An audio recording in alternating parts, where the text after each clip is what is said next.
जय श्री राधे कृष्णा। एक बार फिर आप सभी का हमारे YouTube चैनल में बहुत बहुत स्वागत है। आइए सुनते हैं पौष पुत्रदा एकादशी से जुड़ी यह पौराणिक कथा। कहते हैं पौष पुत्रदा एकादशी से जुड़ी इस कथा को सुनने मात्र से संतान धनवान, गुणवान और आज्ञाकारी बनती है, और जिन लोगों के पास संतान नहीं है वे लोग भी संतान प्राप्ति के लिए या पुत्र प्राप्ति के लिए इस व्रत को करते हैं। हिंदू धर्म में इस व्रत का बहुत ही खास महत्व बताया गया है। पुत्रदा एकादशी को वैकुंठ एकादशी भी कहा जाता है। धार्मिक मान्यताओं के अनुसार जो कोई इस व्रत को करता है उसे समस्त पापों से मुक्ति मिल जाती है। यह व्रत खासकर संतान संबंधी संकटों को दूर करने के लिए रखा जाता है। इस दिन भगवान विष्णु के लिए व्रत रखकर उनकी पूजा की जाती है। इस दिन भगवान विष्णु की विधि विधान से पूजा करने से संतान की प्राप्ति होती है। इस बार पुत्रदा एकादशी का व्रत 2 जनवरी 2023 यानी सोमवार को रखा जाएगा। आइए अब सुनते हैं पौष पुत्रदा एकादशी से जुड़ी यह पौराणिक कथा। कृपया कथा को श्रद्धा पूर्वक और प्रेम पूर्वक ध्यान से अंत तक जरूर सुनें। महाराज युधिष्ठिर ने भगवान श्री कृष्ण से पूछा, हे भगवान, आपने सफला एकादशी का महात्म्य बताकर बड़ी कृपा की है।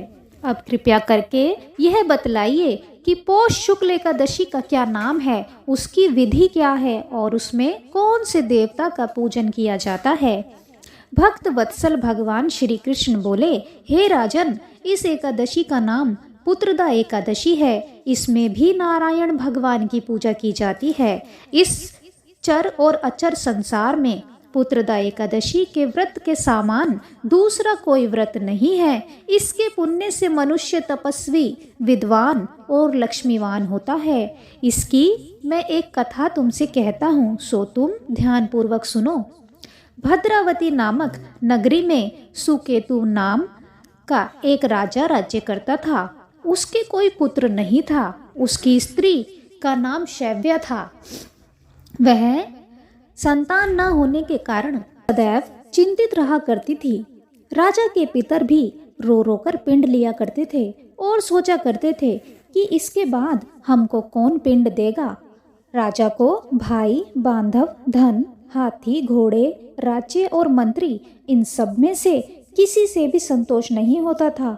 वह सदैव यही विचार करता था कि मेरे मरने के बाद मुझको कौन पिंड दान करेगा। बिना पुत्र के पितरों और देवताओं का ऋण मैं कैसे चुका सकूंगा। जिस घर में पुत्र ना हो उस घर में सदैव अंधेरा ही रहता है। इसलिए पुत्र उत्पत्ति के लिए प्रयत्न करना चाहिए।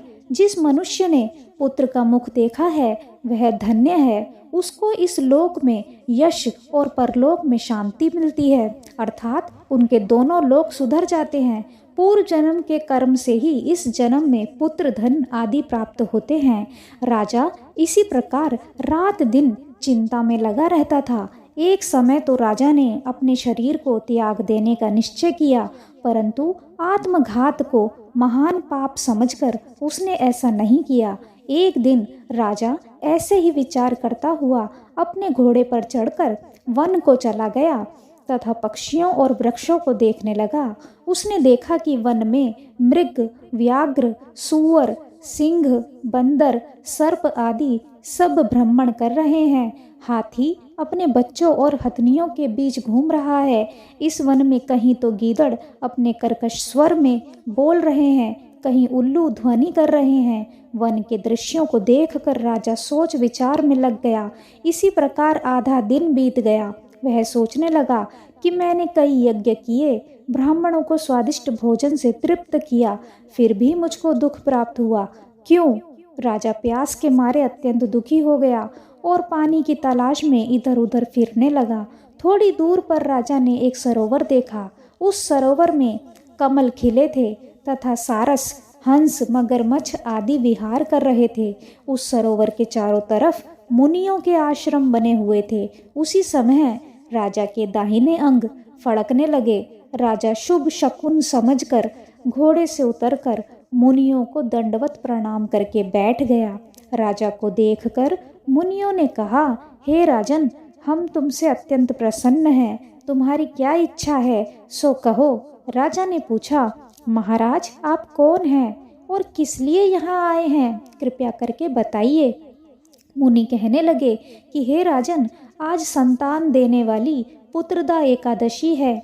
हम लोग विश्वदेव हैं और इस सरोवर में स्नान करने के लिए आए हैं। यह सुनकर राजा कहने लगा कि महाराज, मेरे भी कोई संतान नहीं है। यदि आप मुझ पर प्रसन्न हैं तो एक पुत्र का वरदान दीजिए। मुनि बोले, हे राजन, आज पुत्रदा एकादशी है, आप अवश्य ही इसका व्रत करें। भगवान की कृपा से अवश्य ही आपके घर में पुत्र होगा। मुनि के वचनों को सुनकर राजा ने उसी दिन एकादशी का व्रत किया और द्वादशी को उसका पारण किया। इसके पश्चात मुनियों को प्रणाम करके महल में वापस आ गया। कुछ समय बीतने के बाद रानी के गर्भ धारण किया और 9 महीने के पश्चात उनके यहाँ एक पुत्र हुआ। वह राजकुमार अत्यंत शूरवीर, यशस्वी और प्रजापालक हुआ। श्री कृष्ण बोले, हे राजन, पुत्र की प्राप्ति के लिए पुत्रदा एकादशी का व्रत करना चाहिए। जो मनुष्य इस महात्म्य को पढ़ता या सुनता है उसे अंत में स्वर्ग की प्राप्ति होती है। तो यह थी पुत्रदा एकादशी के दिन कही और सुने जाने वाली कथा पूरी सुनने के लिए आप सभी का बहुत बहुत धन्यवाद। वीडियो अच्छा लगे तो वीडियो को लाइक ज़रूर करें, शेयर करें, कमेंट करें और यदि आप हमारे चैनल पर पहली बार आए हैं तो चैनल को आज ही सब्सक्राइब कर लीजिए। साथ ही बेल आइकन को भी प्रेस कर दीजिए जिससे हमारी आने वाली सभी नई वीडियोस की जानकारी आपको सबसे पहले मिले। Thank you for watching.